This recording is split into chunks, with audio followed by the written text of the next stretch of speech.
if homeownership is anywhere on the radar, maybe you should take these classes first. There's nothing very special about our family. Many families go through life, and that's when you realize what the fabric of your family is made out of. Everybody gather, Mauka to Makai. We gotta take a good look inside. Keiki and Kupuna, time for Helemai. We work together so we can rise. Local business, non-profits too, doing their best for me and you. We're gonna celebrate the ones who make Hawaii great. It's Elevate 808. Aloha and welcome to Elevate 808, where we get to know the local businesses and nonprofits uplifting our communities. Later on, we're going to learn about the important work being done by Ekolu Mea Nui, but first, let's find out how Hawaiʻi HomeOwnership Center is helping local people like Larissa and Dominic Kick buy a home in Hawaii. But my mom actually was with me and we both of us met him. Yeah, I was in college. Were you in college? Yeah. Yeah, you were in college still. At UH, and my mom was like, "Oh, that guy is so good looking." And Wow. I was like, "He's okay." I'm glad it worked out. So is this your first home from when you got married? Yeah, because we were already living together. We were renting in Makiki. I was born and raised in Hawaii, so I knew that I wanted to live in Hawaii. I didn't know how I was gonna buy a home in Hawaii. I'm pretty sure a lot of people, first time buying a home, completely nervous, Yeah. don't know what they're doing, don't have any knowledge on how to buy a home. Yeah. Neither did our parents, for that matter. Oh, really? So yeah, our grandparents had homes, but not our parents. Yeah. So it was like so it was Hawaii HomeOwnership in the end that really helped us. It was basically a bunch of bank people actually that got together and said the national average in terms of home ownership has always lagged behind the national average. So what's happening there that's not happening here in Hawaii, and how can we help more local folks get into home ownership? So by taking a look at what was happening on the continent versus in Hawaii, they said, oh, there's organizations that provide classes and coaching. They link people with resources to home ownership. So that's how the Hawaii HomeOwnership Center got started. I noticed that they had a first-time homebuyer program, and so I told Dominic, let's go and take the class and figure out if homeownership is for us. What we have everyone do is we have them attend the homebuyer education classes first. Okay. Now the education classes, we talk a lot about this. The very first class is money management. Okay. Then we start talking about the 4 C's of credit, because the reality is we got to borrow money. Mm-hmm. So the 4 C's, this is what the lender looks at when we apply for the mortgage.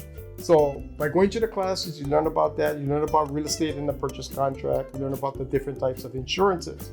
So it's about understanding the process, right? How do I get myself ready financially? Then apply for the mortgage and find out, based on what I feel comfortable spending each month, what does that translate into a mortgage? How much down payment, closing costs, and do I have the cash reserves to cover that? Right? And then it's, okay, based on that price, then I shop for the house. And then there's also homeownership coaching, where people can take those class concepts and actually create an action plan confidentially with one of our staff to be able to take a look at what is our goal, what does our household size look like, maybe you have some issues that you need to overcome to become mortgage ready. What are some first-time home buyer programs, if any, that might be applicable to you? So it's the coaching is meant to be a customized plan for yourself. They shared the variety of programs that were out there that we didn't know of, locally and nationally, that were available to us. They hooked us up with different sort of organizations that could help support us as well. Because the misconception is all lenders are the same. No, they're not. If they don't do USDA loans, they'll never bring that up. They don't do VA loans, they'll never bring that up. So it's, again, preparing yourself with the knowledge so that, okay, I think this is the program that I want to use. There's also a down payment assistance program with the city and county that I think I can qualify for. And then I go shopping for lenders. Can you do this? And I also want to do that. And they would coordinate it that way.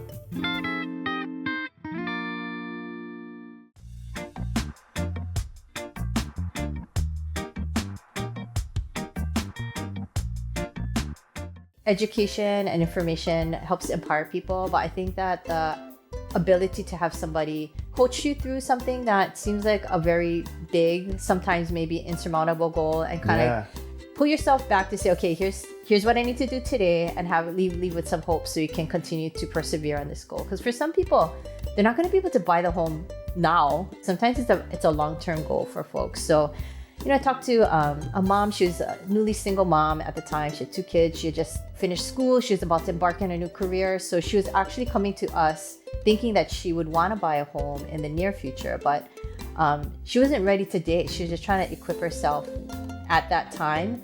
And it took a while. So to establish herself in the career, she had student debt and a car loan when she went to buy a home. So that was some of the roadblocks for her.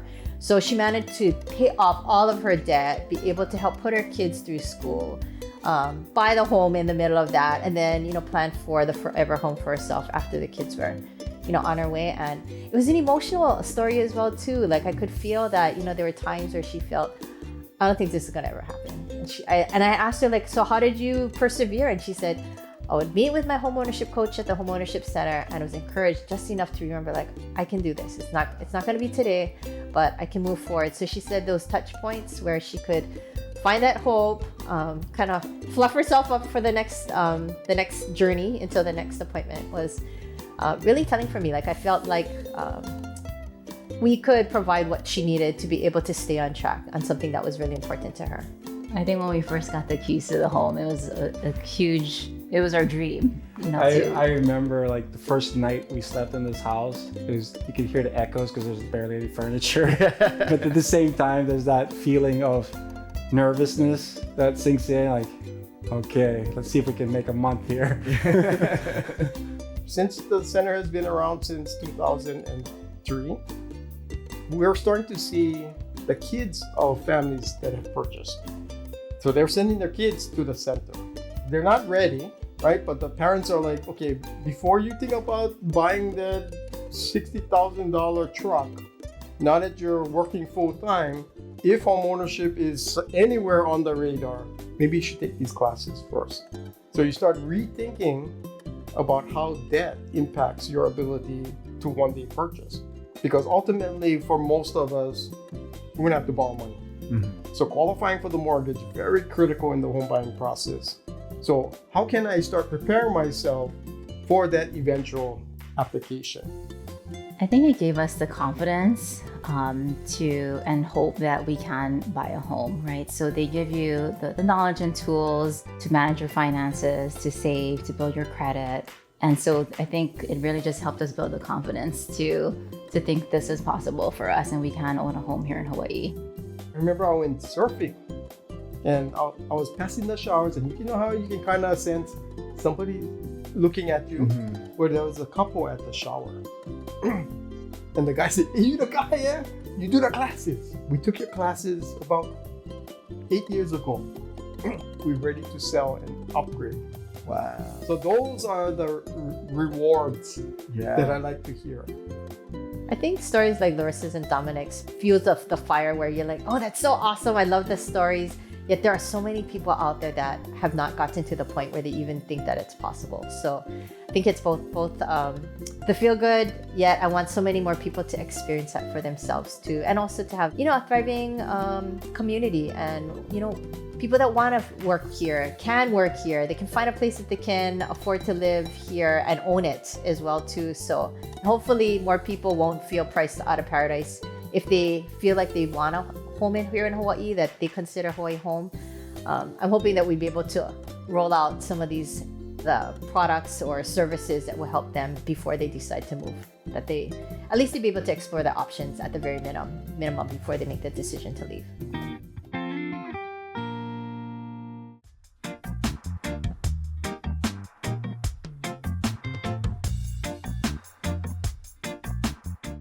Ekolu Mea Nui has a big mission: to transform our justice system through Native Hawaiian cultural practices and values. It was founded by a family and born from a tragedy that could have torn them apart, but before we go there, let's start at the beginning, with a close-knit ʻohana grounded in faith, love, and hope. So we grew up in Punadu'u, Oahu. My grandfather, my mother's dad, build a home out there. It was a joyful upbringing, riding your bikes, playing behind in the mountains, or just being a kid, you know? I have one sibling. I'm the oldest, and we're only about a year apart. Oh wow, so super close. Yes. So what was it like growing up with him? Were you guys close? Or were you guys always fighting? Or you guys never talked to each other? We were always close. I always consider him not only my brother, but my best friend. Oh. I have 5 kids myself, and I have one Hanai daughter, and they always fight. And I'm like, why are you guys fighting? Because me and my brother hardly ever fought. We always was just had fun and like laugh and do things together, get in trouble together. So that dynamic between them always fighting, I'm like, what's going on? It's so foreign. Yes. And everybody else watching is like, that's so foreign that you guys get along. Because we have 2 boys and they never get along. There's nothing very special about our family.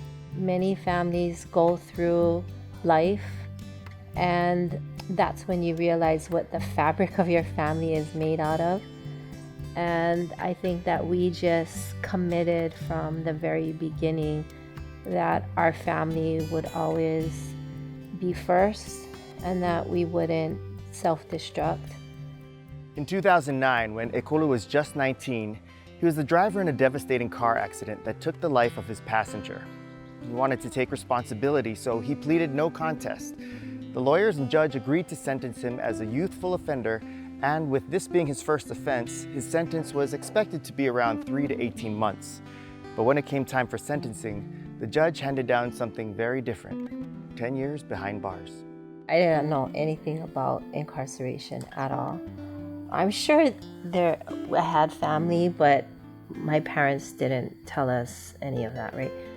It wasn't really until it happened to us, and then we were judged in that same category, and I thought, nobody really knows that these are just regular families and regular people.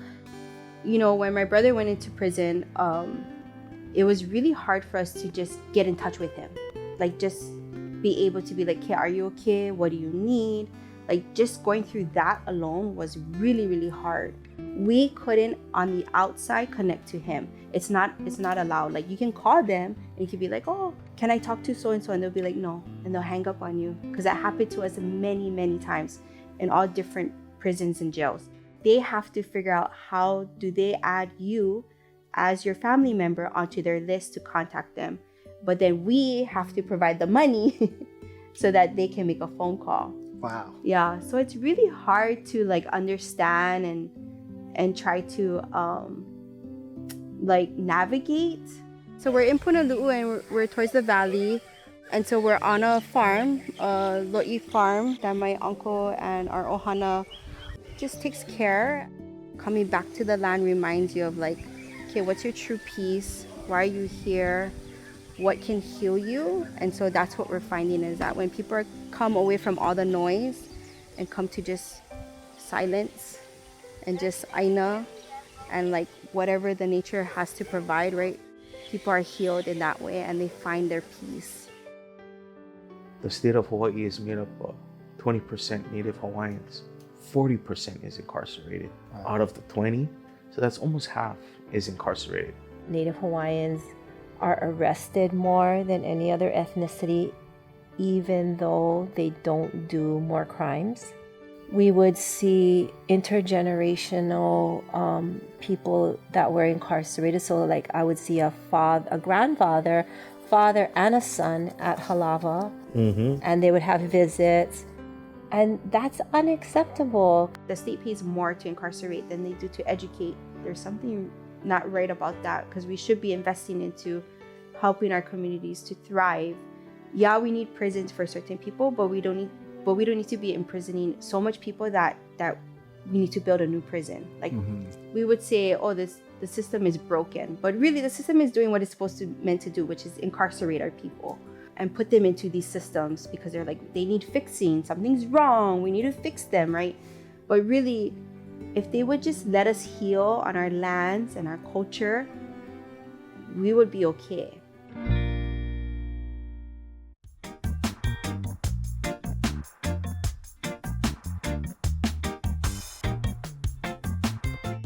we have a framework that we really lean onto. It's called Ho'iwai. As the water comes from Mauka, it gets diverted into our kalo patches, which is what you see right here.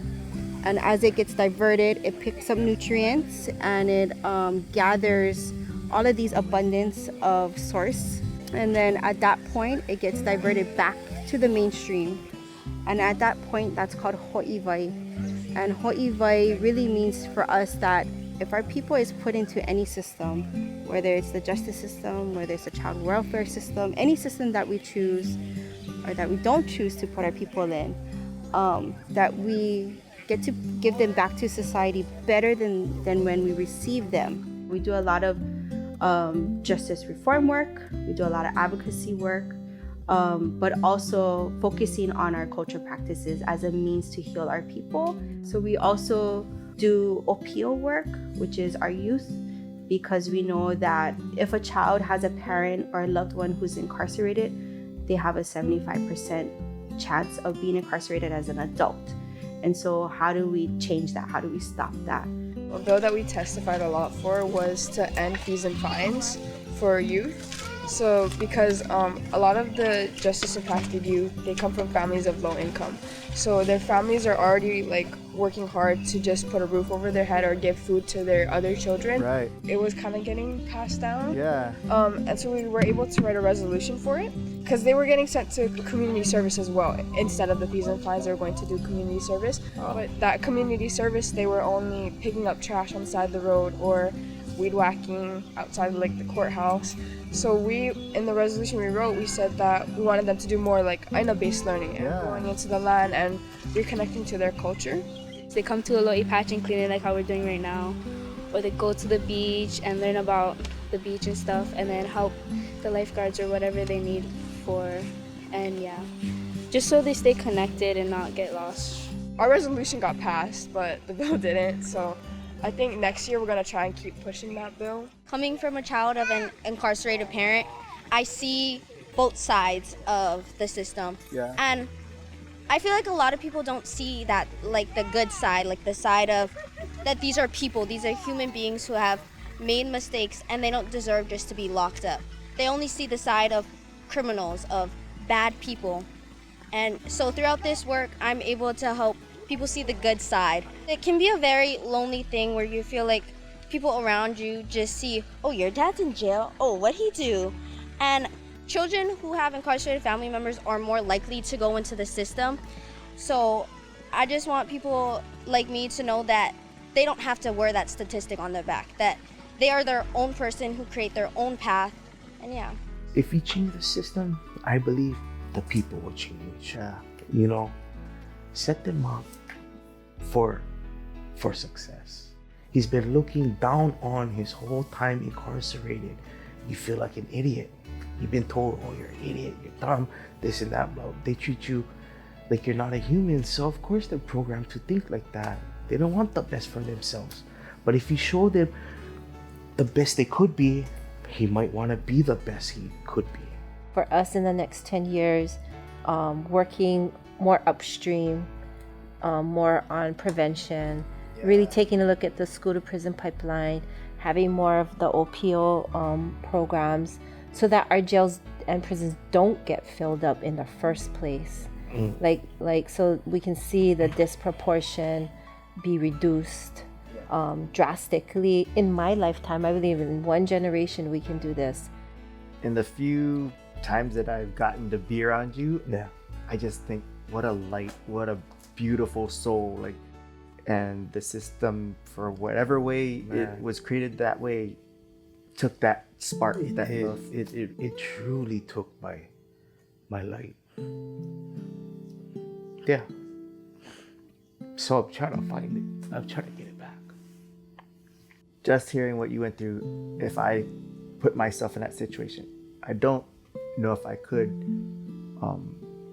find that desire to put in the work that you're doing now, to find that light. What is it that is driving you to want that for yourself? It's all the great memories that I think of prior to going in. How close our family was. Just having fun. That's my goal. is to get back to that place so everything can be back to normal. Even though it won't be, but at least I can be an example to them. Because if they look at me and they see brokenness, they see struggle, they see, to sum it up, a mess, right? What drives me to do this is they can finally see, while uncle, while dad, while son, while brother is back, and he's doing good. So we're all gonna be good. Yeah. Check out Ekolu Mea Nui online to learn more and see how you can support their mission. And if buying a home is anywhere on your radar, Hawaii HomeOwnership Center's lifetime membership gives you access to classes and coaching, and it's not just for first-time buyers. Visit their website to see what they have coming up. And that's it for this episode. Thank you so much for joining us. I'll see you next time. Aloha. So there's a olelo no eo, ika olelo no keola, ika olelo no kamake, which means that there's life in words, and there's also like death or punishment in words. And so we wanted to change labels and naming. And so the name for somebody who's incarcerated is pa'ahau. And so it really means like to be stuck behind iron bars. And so, yeah, we want to change that to ho'okanaka, or kanaka vaivai, which is like to be a rich person, a thriving person. And then also not really labeling them as incarcerated either, because we totally believe that if we give them a meaningful name, they're going to live up to that name. I know our ʻōpio we went to legislation opening day. They loved it. They're like, this is so cool. Yeah, it kind of made them think like, oh, I want an office like this. So they kind of had that conversation. I was like, yeah, you guys can totally be a representative. I think just exposing them to these types of opportunity really can change the future. For them to be able to write their own resolution, that's pretty big. Like I never did anything like that. I didn't even do it yet, so for them to be able to do something like that as teens, as youth, I'm pretty in awe of them. Yeah.